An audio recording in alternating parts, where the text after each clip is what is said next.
وَلَقَدْ يَسَّرْنَا الْقُرْآنَ لِلذِّكْرِ فَهَلْ مِن مُّدَّكِرٍ، اور ہم نے قرآن کو سمجھنے کے لیے آسان کر دیا، تو کوئی ہے جو سوچے سمجھے۔ صوت القرآن، قرآن کی آواز۔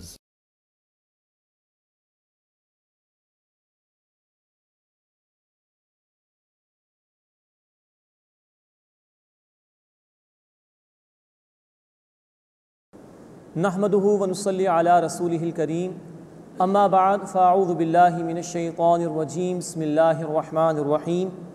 وقال الله لا تتخذوا إلهين اثنين انما هو إله واحد فإياي فارهبون، صدق الله العظيم۔ سورۃ النحل آیت نمبر 51 سے ہم اپنا مطالعہ شروع کر رہے ہیں۔ ابھی سورہ مبارکہ کا 7واں رکوع شروع ہو رہا ہے۔ اس میں شرک کی نفی کی گئی ہے اور مشرکین کے اوہام اور بے حقیقت باتوں کا ذکر بھی ہے، اور ان کی ایک بہت بری حرکت کہ وہ لڑکیوں کو نفرت کی نگاہوں سے دیکھتے تھے اور زندہ دفن کر دیا کرتے تھے، اس کا ذکر بھی اس مقام پر آیا ہے۔ وقال اللہ لا تتخذوا الہین اثنین، اور اللہ نے فرمایا کہ دو معبود مت بناؤ۔ عرب کے قریب ایران کا علاقہ تھا، وہاں مشرکین تھے جن کو مجوسی کہا جاتا ہے، اور ان کے ہاں دو خداؤں کا تصور تھا، نیکی کا خدا الگ اور بدی کا خدا الگ۔ اہرمن اور یزداں، یہ تصورات دو خداؤں کے ان کے ہاں موجود تھے، اس کی نفی فرمائی گئی۔ انما ہوا الہ واحد، بے شک اس اللہ کے سوا کوئی عبادت کے لائق نہیں، وہ اللہ معبود واحد ہے۔ فإیایا فرہبون، بس مجھ ہی سے ڈرو۔ دیکھیے، الہ کہتے ہیں اس ہستی کو جس کی طرف انسان رجوع کرے مشکلات میں، جس سے سب سے بڑھ کر محبت کی جائے، جس پر سب سے بڑھ کر توکل کیا جائے، جس کو انسان اپنا سہارا سمجھے۔ اب اگر اللہ کے مقابلے میں کسی ہستی کے ساتھ یہ رویہ اختیار کر لیا جائے کہ اس کے ساتھ یہ معاملہ ہو کہ یہی ہماری بگڑی بنا سکتا ہے، اسی سے اللہ کی طرح محبت ہو جائے، اسی پر توکل ہو جائے، اسی کو مشکلات کے اندر اپنا مشکل کشا سمجھا جائے، تو یہ وہ شے ہے کہ جو اللہ کے ساتھ شریک کرنے کے مترادف ہے۔ اللہ ہمیں توحید پر کاربند رہنے اور اس کے تقاضوں پر عمل کی توفیق عطا فرمائے۔ وَلَهُ مَا فِي السَّمَاوَاتِ وَالْأَرْضِ، اور اسی اللہ کے لیے جو آسمانوں میں ہے اور زمین میں ہے۔ وَلَهُ الدِّينُ وَاصِبًا، اور اسی کے لیے اطاعت لازم ہے اور عبادت لازم ہے۔ اطاعت اور عبادت اللہ کا حق ہے، اسی کا حکم چلے گا، اسی کی فرما برداری کرنی ہے۔ افغیر اللہ تتقون، تو کیا اللہ کے سوا تم کسی اور سے ڈرتے ہو؟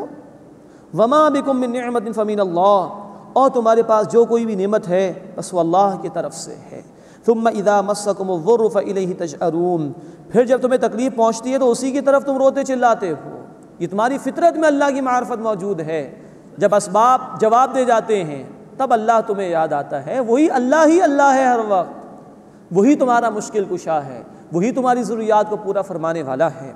ثم اذا کشف الضر عنکم اذا فریق منکم بربہم یشرکون، پھر جب وہ تم سے تکلیف کو دور فرما دیتا ہے تو تم میں سے ایک فریق اس وقت اپنے رب کے ساتھ شریک کرنے لگ جاتا ہے۔ پکارتے اللہ کو ہو، نعمتیں وہ دیتا ہے، شکر کسی اور کا ادا کر رہے ہو۔ لیکفروا بما آتیناہم، تاکہ وہ اس کی ناشکری کریں جو ہم نے انہیں عطا کیا ہے۔ فتمتعوا، بس تم فائدہ اٹھا لو۔ فسوف تعلمون، پس قریب تم جان لو گے۔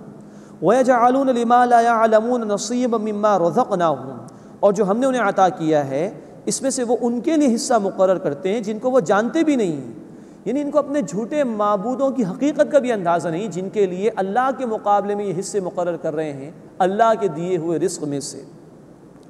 تاللہ لتسألن عما کنتم تفترون، اللہ کی قسم تم سے اس کے بارے میں ضرور پوچھا جائے گا جو تم جھوٹ باندھتے تھے۔ وَيَجْعَلُونَ لِلَّهِ الْبَنَاتِ سُبْحَانَهُ، اور وہ اللہ کے لیے بیٹیاں ٹھہراتے ہیں، وہ اللہ اس سے پاک ہے۔ وَلَهُم مَا يَشْتَهُونَ، اور ان کے لیے وہ ہے جو ان کا دل چاہتا ہے، یعنی اپنے لیے بیٹے پسند کرتے ہو، تمہارے گھر میں بیٹیاں پیدا ہو جائیں تو زندہ دفن کر دیتے ہو، اپنے لیے بیٹے تم نے پسند کر لیے، اور اللہ کے لیے کہا کہ فرشتے اللہ کی بیٹیاں ہیں، کیسی بھونڈی تمہاری تقسیم ہے۔ وَإِذَا بُشِّرَ أَحَدُهُم بِالْأُنثَىٰ، اور جب ان میں سے کسی کو لڑکی کی خوشخبری دی جاتی ہے، ظَلَّ وَجْهُهُ مُسْوَدًّا وَهُوَ كَظِيمٌ، تو تو اس کا چہرہ سیاہ پڑ جاتا ہے اور وہ غصے سے بھر جاتا ہے۔ یتوارا من القوم من سوء ما بشر بہ، لوگوں سے چھپتا پھرتا ہے اس خوشخبری کی برائی کی وجہ سے جو اسے دی گئی۔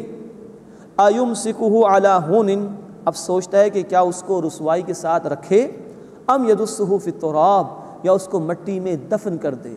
الا ساء ما یحکمون، آگاہ ہو جاؤ برا ہے وہ جو فیصلہ کرتے ہیں۔ یہ ہے مشرکین مکہ کی انتہائی گھناؤنی حرکت جس کا قرآن نے یہاں پر بیان کیا کہ بیٹیاں پیدا ہوتیں تو ان کے چہرے بگڑ جاتے تھے اور وہ بیٹیوں کو زندہ دفن کر دیا کرتے تھے، جیتے جی مار دیا کرتے تھے اپنے ہاتھوں سے۔ نوٹ فرمائیے کہ آج بھی ہمارے معاشرے میں کچھ اسی طرح کے معاملات ہیں جو سامنے آتے ہیں۔ بیٹیوں کی پیدائش پر بسا اوقات معاشرے میں لوگوں کو دیکھا گیا کہ وہ منہ بنا لیتے ہیں۔ کہیں ساس اپنی بہو کو مورد الزام ٹھہراتی ہے، کہیں سسرالی رشتہ دار بہو کو برا بھلا کہتے ہیں، اور کبھی وہ عورت جس کے ہاں بیٹی پیدا ہوئی وہ بھی منہ بنا لیتی ہے، کبھی اس بیٹی کا باپ منہ بنا لیتا ہے۔ حالانکہ ہر ایک کو سوچنا چاہیے کہ جو بھی پیدا ہوا ہے وہ اپنی ماں کے بطن سے پیدا ہوا، وہ بھی تو ایک عورت تھی کہ نہیں۔ یہ مشرکوں کا طرز عمل کہ بیٹیوں کی پیدائش کے اوپر منہ بنانا۔ آج ہم بیٹیوں کو زندہ قبر میں تو دفن نہیں کرتے، لیکن جیتے جی مار دیتے ہیں، وراثت میں حصہ نہیں دیتے ان کو، لڑکوں کو ترجیح دیتے ہیں لڑکیوں کے مقابلے، لڑکیوں کی تعلیم کا انتظام نہیں کرتے، کہیں لڑکیوں کی شادیاں نہیں کی جاتی کہ داماد کے سامنے جھکنا پڑ جائے گا۔ یہ تصورات آج ہمارے معاشرے کے اندر ہیں۔ قرآن 1400 برس پہلے کی بات بیان کر رہا ہے، لیکن زندہ کتاب ہے اللہ کی۔ کچھ ہمارے معاشروں کی تصویر ہے جو قرآن نے پیش کی۔ آئیے دیکھیں اسلام نے ایک عورت کو، ایک بیٹی کو کیا مقام دیا۔ خواتین کو سوچنا چاہیے کہ جو ٹھیک بات کرتی ہیں، اپنے حقوق کی بات کرتی ہیں، لیکن اگر وہ ایک مطالبہ رکھ دیں کہ ہمیں اسلام دے دیا جائے تو اتنے حقوق شریعت نے ان کو عطا فرمائے ہیں کہ جس کا وہ تصور نہیں کر سکتی۔ اللہ کے رسول صلی اللہ علیہ وسلم فرماتے ہیں، بخاری مسلم کی روایت ہے، کہ جس پر بیٹیوں کی ذمہ داری ڈالی گئی اور اس نے بیٹیوں کے ساتھ اچھا سلوک کیا تو یہ بیٹیاں اس کو جہنم سے بچانے کا ذریعہ بن جائیں گی۔ اللہ کے رسول نے فرمایا صلی اللہ علیہ وسلم، مسلم شریف کی روایت ہے، کہ جس پر 2 بیٹیوں کی ذمہ داری ڈالی گئی اور اس نے ان کی پرورش کی اور وہ بلوغت کی عمر کو پہنچ گئیں اور اس نے ان کا نکاح کر دیا تو یہ شخص اور میں جنت میں اس طرح ایک دوسرے کے ساتھ ہوں گے۔ اللہ کے رسول نے فرمایا صلی اللہ علیہ وسلم مسند احمد کی حدیث میں کہ جس کے ہاں لڑکی پیدا ہو وہ اس کو تکلیف نہ پہنچائے، اس کی توہین نہ کرے اور لڑکوں کو اس لڑکی پر ترجیح نہ دے تو میں اس کو جنت کی ضمانت دیتا ہوں۔ بیٹیوں کی پرورش پر اللہ کے رسول صلی اللہ علیہ وسلم نے جنت کی ضمانت دی ہے۔ بیٹا اگر نعمت ہے تو بیٹی اللہ کی رحمت ہے اور جنت کے حصول کا ذریعہ ہے۔ پھر سوچئے اگر کسی کو اللہ نے صرف بیٹیاں ہی بیٹیاں دی ہوں تو اس کی نسبت تو محمد کریم صلی اللہ علیہ وسلم کے ساتھ ہو جاتی ہے کہ آپ کے بیٹے تو چھوٹی عمر میں انتقال کر گئے تھے، آپ کی 4 بیٹیاں ہی بڑی ہوئی تھیں۔ یہ مقام ہے جو اسلام نے عورت کو عطا کیا ہے بحیثیت بیٹی۔ اللہ ہمیں اس کی سمجھ عطا فرمائے۔ جن کی بیٹیاں ہیں اللہ ان بیٹیوں کو رحمت، انہیں سمجھنے کی توفیق عطا فرمائے اور ان کی اچھی طرح پرورش کرنے کی توفیق عطا فرمائے اور حق تلفی کرنے سے اللہ ہمیں محفوظ فرمائے۔ وَإِذَا بُشِّرَ أَحَدُهُمْ بِالْأُنثَىٰ، اور جب ان میں سے کسی کو بیٹی کی خوشخبری دی جاتی ہے، وَلَّ وَجْهُهُ مُسْوَدًّا وَهُوَ كَظِيمٌ، تو اس کا چہرہ سیاہ پڑ جاتا ہے اور وہ غصے سے بھر جاتا ہے۔ يَتَوَارَىٰ مِنَ الْقَوْمِ مِنْ سُوءِ مَا بُشِّرَ بِهِ، لوگوں سے چھپتا پھرتا ہے اس خوشخبری کی برائی کی وجہ سے جو اسے دی گئی، کیونکہ برا سمجھا جاتا تھا اس معاشرے میں بچی کا پیدا ہو جانا۔ ایمسکہ علی ہون، اب سوچتا ہے آیا اس کو رسوائی کے ساتھ رکھے، ام یدسہ فی التراب، یا اس کو مٹی میں دفن کر دے۔ الا ساء ما یحکمون، آگاہ ہو جاؤ برا ہے جو وہ فیصلہ کرتے ہیں۔ للذین لا یؤمنون بالآخرۃ مثل السوء، جو لوگ آخرت پر ایمان نہیں رکھتے ان کا حال برا ہے۔ وللہ المثل الاعلی، اور اللہ کی شان بلند ہے۔ وَهُوَ الْعَزِيزُ الْحَكِيمُ، اور وہ اللہ زبردست ہے، حکمت والا ہے۔ اس کے بعد اس سورہ مبارکہ کا 8واں رکوع شروع ہو رہا ہے۔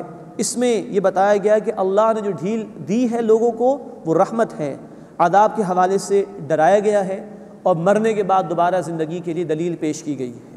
وَلَوْ يُؤَاخِذُ اللَّهُ النَّاسَ بِظُلْمِهِمْ، اور اگر اللہ فوراً گرفت فرما لیتا لوگوں کی ان کے ظلم کی وجہ سے، مَا تَرَكَ عَلَيْهَا مِن دَابَّةٍ، تو زمین پر کوئی چلنے پھرنے والا نہ چھوڑتا۔ وَلَٰكِن يُؤَخِّرُهُمْ إِلَىٰ أَجَلٍ مُّسَمًّى، لیکن وہ انہیں ڈھیل دیتا ہے ایک مدت مقررہ تک۔ فَإِذَا جَاءَ أَجَلُهُمْ لَا يَسْتَأْخِرُونَ سَاعَةً وَلَا يَسْتَقْدِمُونَ، پھر جب ان کا وقت آ جاتا ہے تو نہ وہ ایک گھڑی پیچھے ہٹ سکتے ہیں اور نہ ایک گھڑی آگے بڑھ سکتے ہیں۔ مراد یہ کہ یہ اللہ کی رحمت ہے کہ اللہ بندوں کے تمام اعمال پر ان کی پکڑ نہیں فرماتا، ورنہ لوگوں کے اعمال کا معاملہ تو یہ ہے کہ اگر اللہ ان کی پکڑ فرمانا شروع کر دے تو برباد کر دیے جائیں، لیکن یہ اس کی رحمت ہے کہ وہ ڈھیل دیتا ہے۔ لیکن جب مہلت آ جائے گی، انفرادی سطح پر کسی شخص کی موت کا معاملہ، اور اجتماعی سطح پر اللہ نے وقت طے کیا ہوتا ہے کسی امت کے لیے، کسی قوم کے لیے، جب وہ وقت آ جاتا ہے تو نہ ایک لمحہ معاملہ پیچھے ہو سکتا ہے، نہ ایک لمحہ آگے ہو سکتا ہے۔ وَيَجْعَلُونَ لِلَّهِ مَا يَكْرَهُونَ وَتَصِفُ أَلْسِنَتُهُمُ الْكَذِبَ، اور وہ اللہ کے لیے ٹھہراتے ہیں جو اپنے لیے ناپسند کرتے ہیں، اور ان کی زبانیں جھوٹ بولتی ہیں، أَنَّ لَهُمُ الْحُسْنَى، کہ ان کے لیے بھلائی ہے، یعنی اپنے لیے بیٹے پسند کرتے ہیں اور اللہ کے لیے بیٹیاں تجویز کر دی ہیں انہوں نے جن کو خود پسند نہیں کرتے، اور جھوٹ بولتے ہیں کہ ان کے لیے کوئی بھلائی کا معاملہ ہوگا۔ لا جرم ان لهم النار وانهم مفرطون، لازم بات ہے کہ ان کے لیے جہنم ہے، بے شک وہ جہنم میں سب سے پہلے پیش کیے جائیں گے۔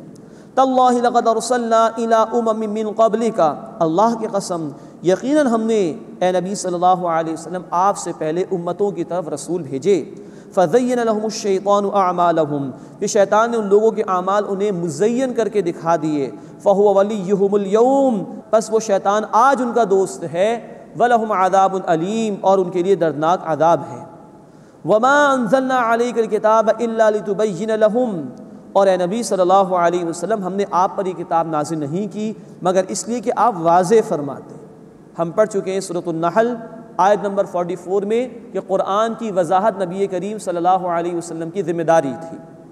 وَمَا أَنزَلْنَا عَلَيْكَ الْكِتَابَ إِلَّا لِتُبَيِّنَ لَهُمْ، اور اے نبی صلی اللہ علیہ وسلم ہم نے آپ پر کتاب نازل نہیں کی مگر اس لیے کہ آپ ان کے لیے واضح کر دیں الذی اختلفوا فیہ، جس میں انہوں نے اختلاف کیا، وہدی ورحمۃ لقوم یؤمنون، اور ہدایت اور رحمت ہے ان لوگوں کے لیے جو ایمان لائے۔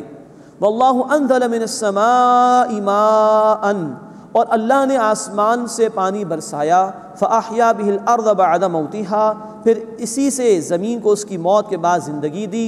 ان فی ذلک لآیۃ لقوم یسمعون، بے شک اس میں ان لوگوں کے لیے نشانی ہے جو سنتے ہیں۔ زمین مردہ ہو جاتی ہے، اللہ تعالیٰ بارش برسا کر زمین کو زندگی عطا فرما دیتا ہے۔ اسی زمین میں بیج مردہ ہوتا ہے، اللہ اس کو زندگی عطا فرما دیتا ہے۔ وہی اللہ تمہیں مردہ کر دینے کے بعد دوبارہ زندہ کرنے پر قادر ہے۔ ان فی ذلک لآیۃ لقوم یسمعون، بے شک اس میں نشانی ہے ان لوگوں کے لیے جو سنتے ہیں۔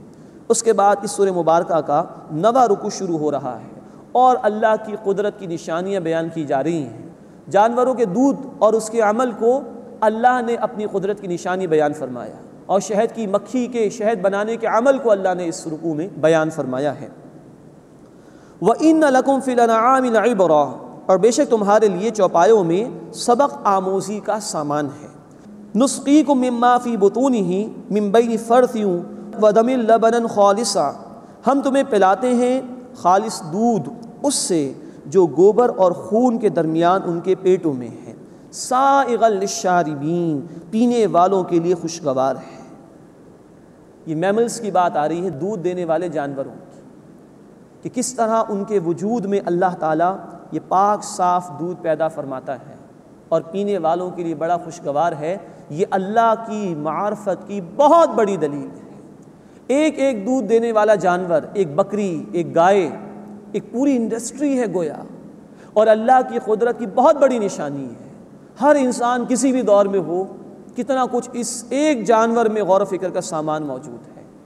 نوٹ کیجئے، یہاں قرآن نے ان جانوروں کے اندر خون کے چلنے کا عمل بھی بیان کیا ہے، بلڈ سرکولیشن۔ قرآن نے 1400 برس پہلے اس کی طرف اشارہ کیا۔ قرآن کے نزول کے تقریباً 600 برس کے بعد ابن نفیس ایک سائنسدان تھا مسلمان، اس نے بلڈ سرکولیشن کو بیان کیا، اور قرآن کے نزول کے 1000 برس کے بعد یورپ میں ولیم ہاروی نے بلڈ سرکولیشن کو بیان کیا۔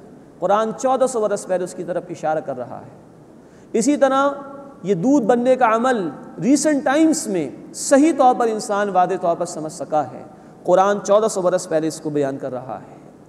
ایک سائنٹیفک فیکٹ کی طرف بھی اشارہ ہے، اور اس سے بڑھ کر اللہ کی معرفت کی طرف بہت بڑا اشارہ۔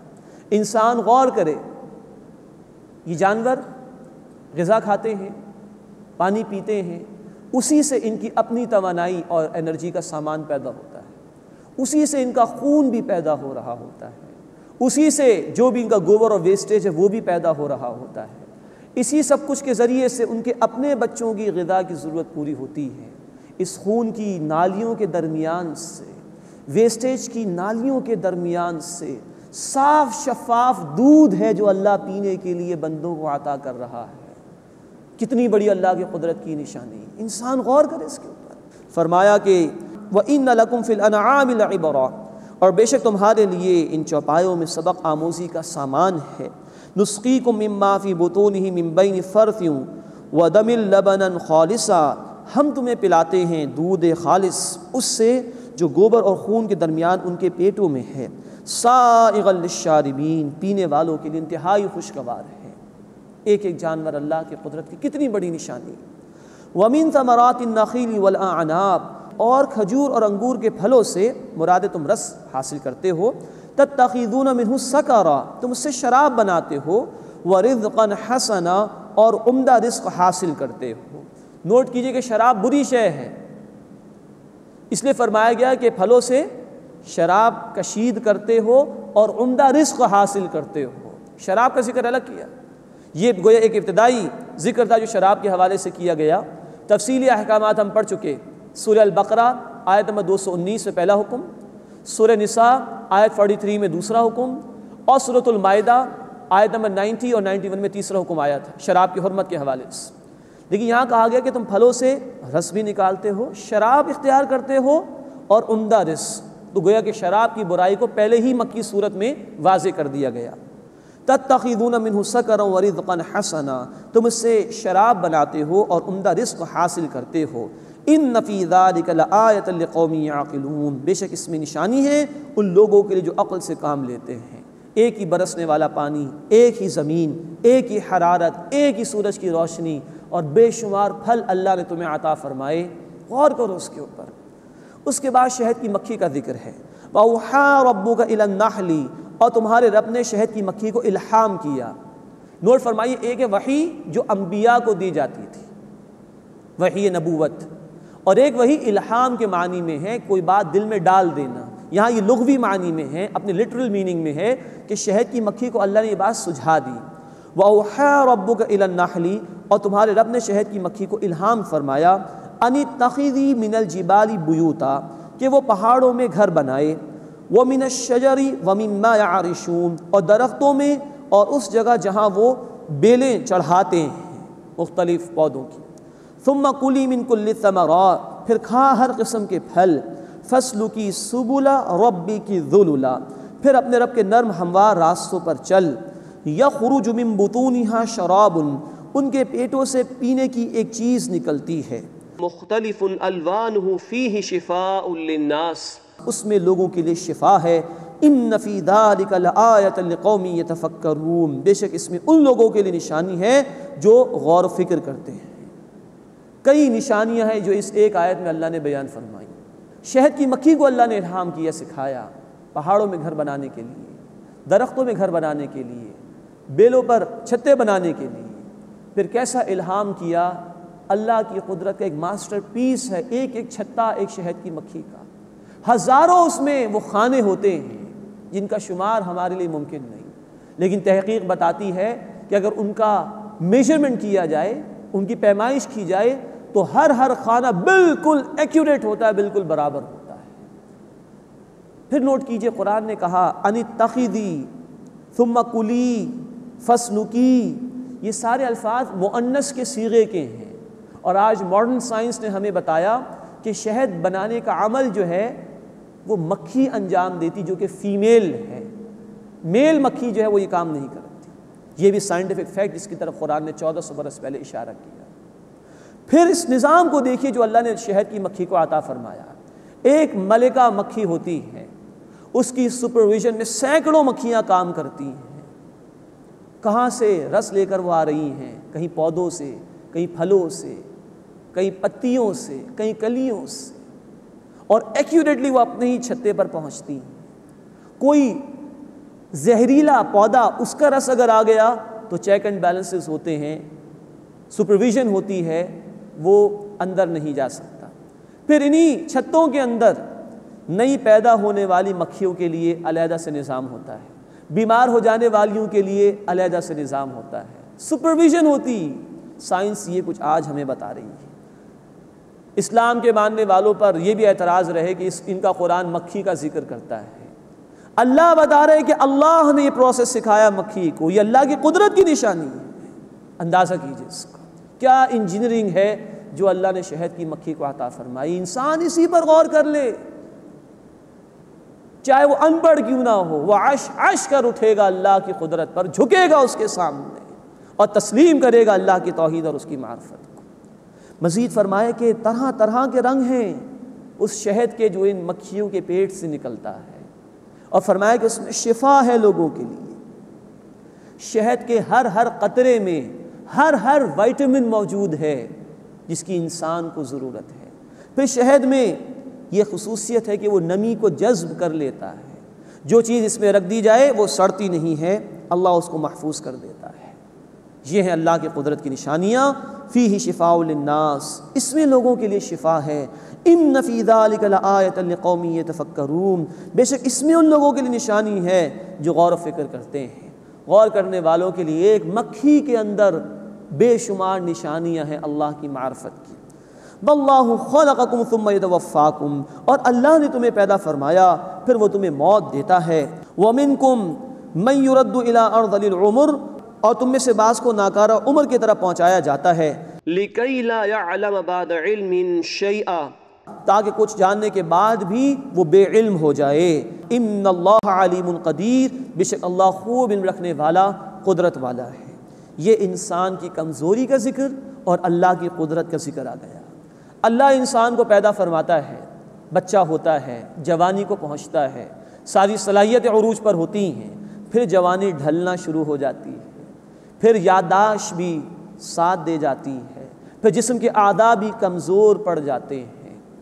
تم اپنے اختیار میں نہیں ہو، کل اختیار اللہ کا ہے۔ اگر انسان کو اپنے اوپر اختیار ہوتا تو کیا کسی کے بال سفید ہوتے؟ کیا کسی کے چہرے پر جھریاں آتی؟ کیا کوئی بوڑھا ہونا کبھی پسند کرتا؟ ان اللہ علیم قدیر، بے شک اللہ خوب علم رکھنے والا، قدرت والا ہے۔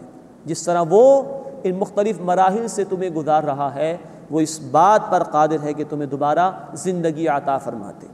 اس کے بعد 10واں رکوع شروع ہو رہا ہے، اس میں شرک کی نفی کی گئی ہے۔ چند سرچنگ کوئسچنز ہیں جو اللہ نے بیان فرمائے ہیں اور غور و فکر کی دعوت دی ہے۔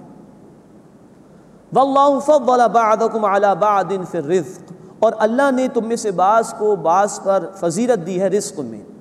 فما الذین فضلوا براد رزقہم، بس وہ جنہیں فضیلت دی گئی ہے وہ اپنا رزق لوٹانے والے نہیں ہیں، علی ما ملکت ایمانہم، انہیں جن کے وہ مالک ہیں یعنی غلام وغیرہ، فہم فیہ سوا، کہ وہ اس میں برابر ہو جائیں۔ افبنعمت اللہ یجحدون، بس کیا وہ اللہ کی نعمت کا انکار کرتے ہیں؟ مراد ہے کہ ذرا تم سوچو، تمہارے غلام ہیں، تم کبھی چاہو گے کہ تمہارا مال انہیں مل جائے اور وہ اور تم برابر ہو جائیں؟ کبھی ایسا ہو سکتا ہے؟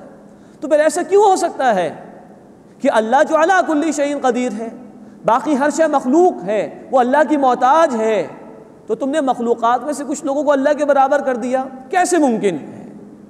جب اپنے لیے پسند نہیں کرتے کہ تم اور تمہارے غلام برابر ہو جائیں، تو اللہ کیسے پسند کر سکتا ہے کہ اللہ کے برابر کسی مخلوق کو کر دیا جائے؟ افبنعمت اللہ یجحدون، بس کیا وہ اللہ کی نعمت کا انکار کرتے ہیں؟ واللہ جعل لکم من انفسکم ازواجا، اور اللہ نے تمہیں میں سے تمہارے لیے جوڑے بنائے، مراد تمہاری بیویاں تمہیں عطا فرمائیں، وَجَعَلَ لَكُم مِّنْ أَزْوَاجِكُمْ بَنِينَ وَحَفَدَةً، اور تمہاری بیویوں سے تمہارے لیے پیدا فرمائے بیٹے اور پوتے، وَرَزَقَكُم مِّنَ الطَّيِّبَاتِ، اور تمہیں پاکیزہ چیزوں میں سے رزق عطا فرمایا۔ اللہ نے صرف تمہیں پیدا ہی نہیں کیا بلکہ تمہاری ایک ایک ضرورت کو پورا کرنے کا اہتمام فرمایا، گھر بار عطا فرمائے، پاکیزہ روزی عطا فرمائی۔ أَفَبِالْبَاطِلِ يُؤْمِنُونَ وَبِنِعْمَةِ اللَّهِ هُمْ يَكْفُرُونَ، تو کیا وہ باطل کو مانتے ہیں اور وہ اللہ کی نعمت کا انکار کرتے ہیں؟ نعمت اللہ کی استعمال کرتے ہو اور شکر کسی اور کا ادا کرتے ہو، کھاتے ہو اللہ کا دیا ہوا اور اطاعت اللہ کی نہیں کرتے، یہ ناشکری کیوں کر رہے ہو؟ وَيَعْبُدُونَ مِن دُونِ اللَّهِ، اور اللہ کے سوا ان کی عبادت کرتے ہیں، مَا لَا يَمْلِكُ لَهُمْ رِزْقًا مِّنَ السَّمَاوَاتِ وَالْأَرْضِ شَيْئًا وَلَا يَسْتَطِيعُونَ، کہ جنہیں اختیار نہیں ہے ان کے لیے رزق کا آسمانوں اور زمین میں سے کچھ بھی، اور نہ وہ قدرت رکھتے ہیں۔ یعنی جو محتاج ہیں یہ ان کو پکار رہے ہیں، تو کیا جو محتاج ہو تمہیں رزق دے سکتا ہے؟ تو اللہ کو چھوڑ کر ان محتاجوں کو پکارتے ہو۔ فَلَا تَضْرِبُوا لِلَّهِ الْأَمْثَالَ، بس اللہ کے لیے مثالیں بیان نہ کرو۔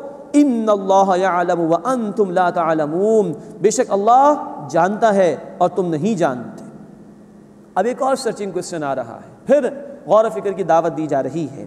ضرب اللہ مثلا عبدا مملوکا، اللہ نے مثال بیان فرمائی ایک غلام کی جو کسی کی ملکیت میں ہے، لا يقدر علی شیء، جو کسی چیز پر اختیار نہیں رکھتا، ومن رزقناہ منا رزقا حسنا، اور دوسرا وہ جسے ہم نے اچھا رزق عطا فرمایا، فہو ينفق منہ سرا وجہرا، تو وہ اس سے پوشیدہ اور ظاہری طور پر خرچ کرتا ہے۔ هل يستوون، کیا یہ دونوں برابر ہو سکتے ہیں؟ الحمدللہ، تمام شکر تعریف اللہ کے لیے ہے، بل اکثرهم لا يعلمون، لیکن ان میں سے اکثر جانتے نہیں ہیں۔ یعنی ایک ہے غلام اور وہ کسی کا محتاج اور کسی کا پابند ہے، وہ کچھ کر نہیں سکتا، چند ٹکے بھی کسی کو نہیں دے سکتا۔ اس کے مقابلے میں ایک آزاد ہے، جس طرح چاہے وہ خرچ کرے، جب چاہے وہ خرچ کرے۔ کیا ایک پابند اور ایک آزاد برابر ہو سکتے ہیں؟ تو خود غور کرو، مخلوقات پابند ہیں، محتاج ہیں اللہ کی، اور اللہ آزاد ہے، جو چاہے وہ کرے۔ تو مخلوق میں سے کسی کو اللہ کے برابر ٹھہراتے ہو؟ بل اکثرهم لا يعلمون، لیکن ان میں سے اکثر علم نہیں رکھتے۔ ایک اور مثال، ایک اور سرچنگ کوسچن کا انداز، وَضَرَبَ اللَّهُ مَثَلَ الرَّجُلَيْنِ، اور اللہ نے دو آدمیوں کی مثال بیان فرمائی، أَحَدُهُمَا أَبْكَمُ لَا يَقْدِرُ عَلَى شَيْءٍ، ان میں سے ایک گونگا ہے، وہ اختیار نہیں رکھتا کسی بھی چیز پر، وَهُوَ كَلٌّ عَلَى مَوْلَاهُ، اور وہ اپنے آقا پر، اپنے مالک پر بوجھ ہے، أَيْنَمَا يُوَجِّهُ لَا يَأْتِ بِخَيْرٍ، وہ جہاں کہیں اسے بھیجے وہ کوئی بھلائی نہیں لاتا۔ هَلْ يَسْتَوِي هُوَ وَمَن يَأْمُرُ بِالْعَدْلِ، تو کیا یہ برابر ہے اور وہ جو انصاف کا حکم دیتا ہے، وَهُوَ عَلَى صِرَاطٍ مُسْتَقِيمٍ، اور وہ ہے بھی سیدھے راستے پر۔ خود سوچو، کیا یہ دونوں برابر ہو سکتے ہیں؟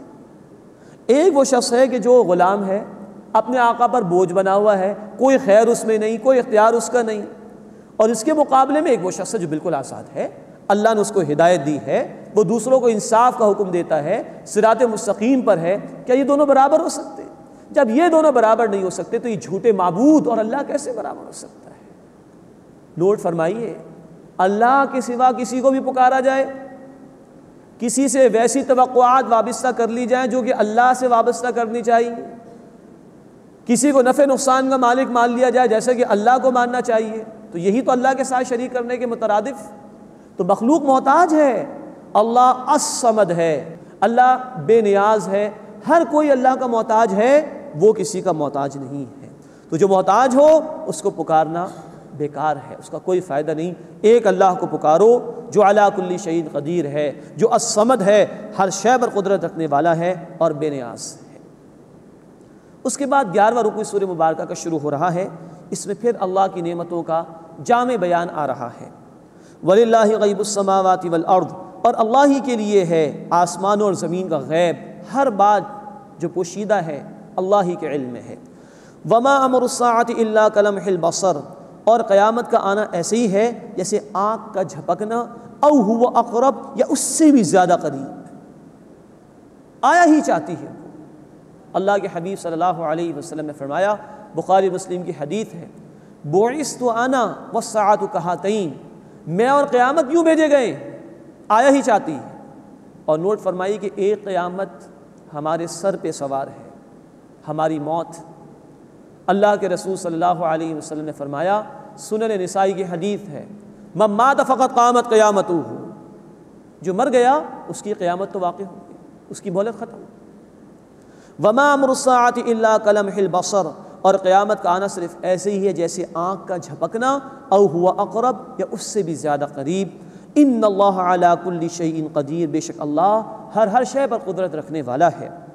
واللہ اخرجکم من بطون امہاتکم، اور اللہ نے تمہیں تمہاری ماؤں کے بطن سے نکالا، لا تعلمون شیئا، تم کچھ بھی جانتے نہیں تھے، وجعل لکم السمع والابصار والافئدہ، اور اس سے تمہیں سماعت اور بصارت اور عقل عطا فرمائی، لعلکم تشکرون، تاکہ تم شکر ادا کرو۔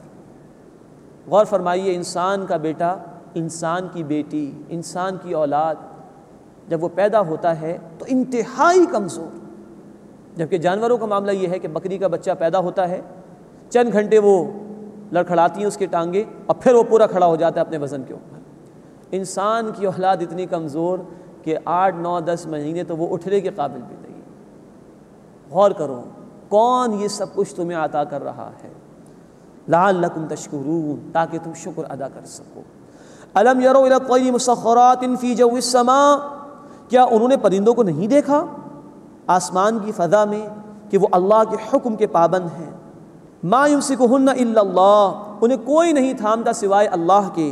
ان فی ذلک لآیات لقوم یؤمنون، بے شک اس میں ان لوگوں کے لیے نشانیاں ہیں جو ایمان لانے والے ہیں۔ یہ پرندے اللہ کی معرفت کی بہت بڑی دلیل ہے۔ تم کوئی شے ہوا میں اچھال کر دیکھو، زمین کی کشش ثقل کی جو فورس ہے، گریوٹی کی، اس کی وجہ سے وہ چیز نیچے آ جاتی ہے، ٹھہرتی نہیں ہے۔ یہ پرندے اپنے پروں کو چھوڑ دیتے ہیں، کون ان کو تھامتا ہے کوئی اللہ کے سوا جس نے ان کو بیلنسنگ فورس عطا کی ہے؟ ان کے پروں میں وہ خاصیت رکھی ہے کہ یہ بیلنس کر لیتے ہیں ہوا کے اندر۔ کون ہے جو اللہ کے سوا ان پرندوں کو تھامنے والا ہو؟ کیا یہ کوئی نشانی کم ہے اللہ کو پہچاننے کے لیے اور اس کی قدرت کا اعتراف کرنے کے لیے؟ ان فی ذلک لآیات لقوم یؤمنون، بے شک اس میں نشانیاں ان لوگوں کے لیے جو ایمان لاتے ہیں۔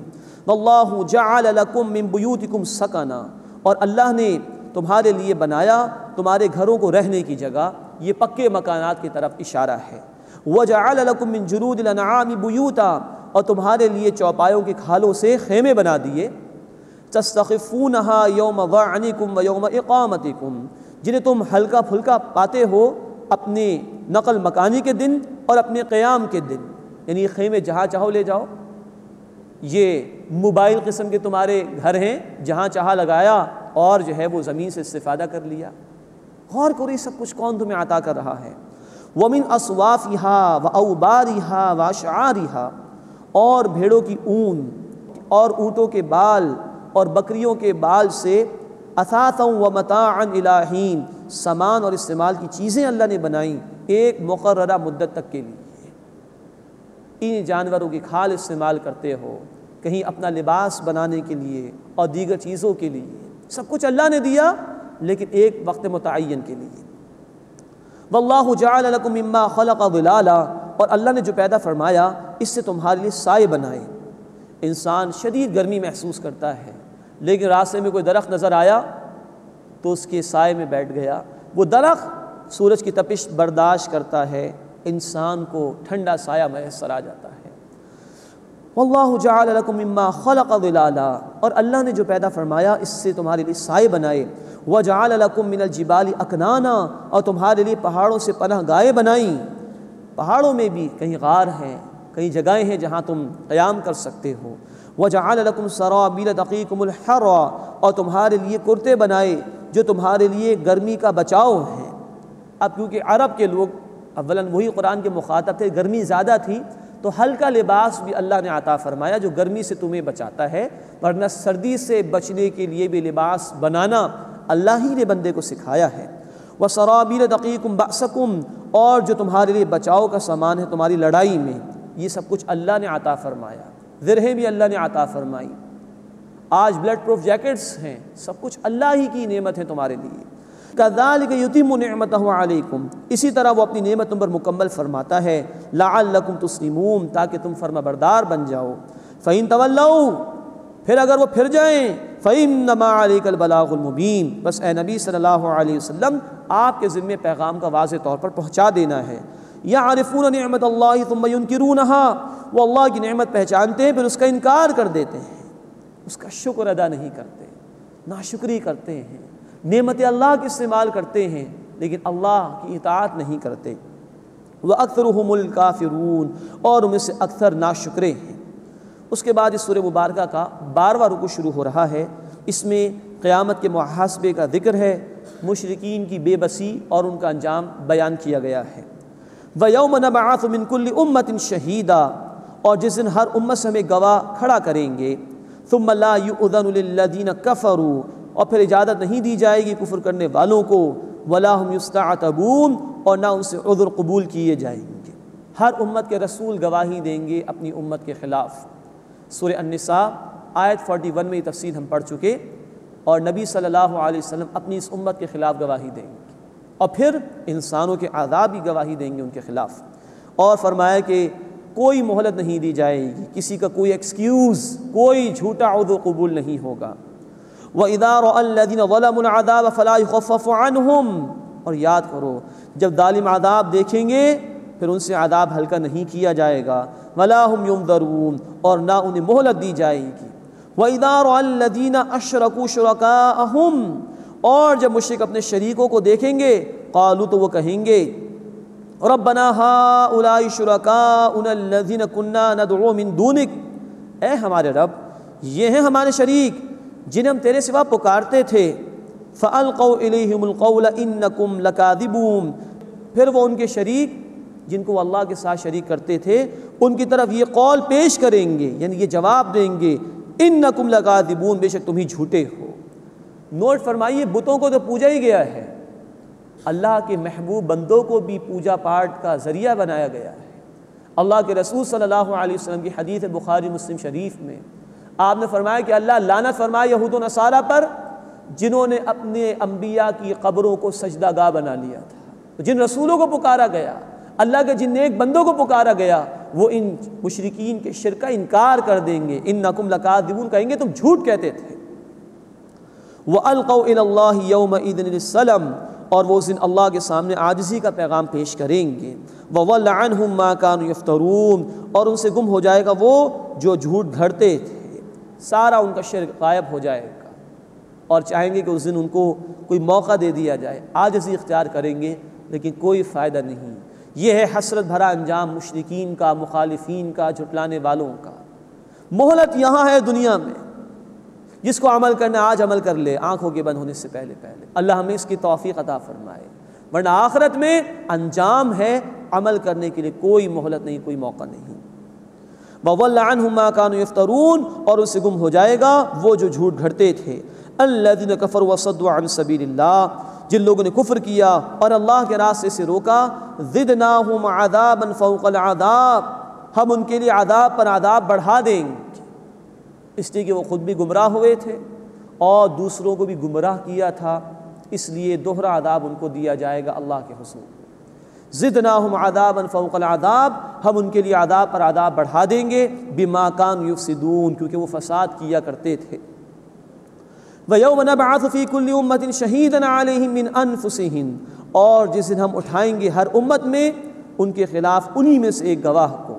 وَجِئْنَا بِكَ شَهِيدًا عَلَى هَؤُلَاءِ، اور اے نبی صلی اللہ علیہ وسلم ہم آپ کو ان سب پر گواہ کے طور پر لائیں گے۔ یہ ذکر ہم پڑھ چکے ہیں سورۃ النساء آیت نمبر 41 میں، اور سورۃ النساء آیت نمبر 41 تھی کہ اللہ کے رسول صلی اللہ علیہ وسلم تلاوت سن رہے تھے عبداللہ بن مسعود رضی اللہ تعالی عنہ سے، اور آپ کی آنکھوں سے آنسو جاری ہو گئے تھے کہ مجھے اپنی امت کے خلاف گواہی دینی ہوگی، اس معنی میں کہ رسول کی ذمہ داری پیغام کے پہنچا دینے کی، امت ذمہ دار ہوتی ہے کہ جو پیغام اس سے ملا وہ اس پر عمل کرے، اور ہم ذمہ دار ہیں کہ خود بھی اللہ کے رسول صلی اللہ علیہ وسلم سے ملے ہوئے پیغام پر عمل کریں، اور ہم ذمہ دار ہیں کہ اس پیغام کو آگے انسانیت تک پہنچائیں، اور پھر ہمیں بھی گواہی دینی ہوگی، اللہ ہم سے بھی پوچھیں گے، اس معنی میں کہ انسانیت تک پہنچانا ہماری ذمہ داری تھی۔ سورۃ البقرہ آیت 143، سورۃ الحج آیت 78 میں ہماری یہ ذمہ داری ہے امت مسلمہ کی کہ انسانیت تک اللہ کا پیغام تمہیں پہنچانا ہے۔ ہم سے بھی پوچھا جائے گا اس دن کہ تم نے گواہی انسانیت کے سامنے پیش کی تھی کہ نہیں کی تھی۔ اللہ ہمیں خود اپنے دین کے تقاضوں پر عمل کرنے کی توفیق دے اور اس دین کی گواہی دوسروں پر پیش کرنے کی توفیق عطا فرمائے۔ وَيَوْمَ نَبْعَثُ فِي كُلِّ أُمَّةٍ شَهِيدًا عَلَيْهِمْ مِنْ أَنفُسِهِمْ، اور جس دن ہم اٹھائیں گے ہر امت میں ان کے خلاف انہی میں سے ایک گواہ، وَجِئْنَا بِكَ شَهِيدًا عَلَىٰ هَؤُلَاءِ، اور اے نبی صلی اللہ علیہ وسلم ہم آپ کو ان سب پر گواہ کے طور پر لائیں گے۔ وَنَزَّلْنَا عَلَيْكَ الْكِتَابَ، اور اے نبی صلی اللہ علیہ وسلم ہم نے آپ پر قرآن نازل کیا، یہ کتاب ہم نے آپ کو عطا فرمائی، تِبْيَانًا لِكُلِّ شَيْءٍ، ہر شے کا مفصل بیان ہے۔ مراد یہ کہ زندگی بسر کرنے کے لیے اور زندگی کا راستہ طے کرنے کے لیے جن اصولی ہدایات کی ضرورت ہے وہ قرآن نے بیان کر دی ہے۔ ہاں، اس کی وضاحت فرمائی ہے رسول اکرم صلی اللہ علیہ وسلم نے، جو ہم پڑھ چکے ہیں سورہ النحل آیت نمبر 44 کی روشنی میں۔ تِبْيَانًا لِكُلِّ شَيْءٍ، ہر شے کا مفصل بیان ہے۔ وَهُدًى وَرَحْمَةً وَبُشْرَىٰ لِلْمُسْلِمِينَ، اور ہدایت ہے اور رحمت ہے اور خوشخبری ہے ان لوگوں کے لیے جو فرما برداری اختیار کرنے والے ہیں، جو اللہ کے احکامات پر عمل کرنے والے ہیں۔ اللہ تعالی ہمیں قرآن سے تعلق قائم کرنے کی توفیق عطا فرمائے اور اس پر ہمیں عمل کی توفیق عطا فرمائے، اور اللہ اس قرآن کو ہمارے حق میں ہدایت اور رحمت اور خوشخبری بنا دے۔ آمین یا رب العالمین۔ وآخر دعوانا الحمد للہ رب العالمین۔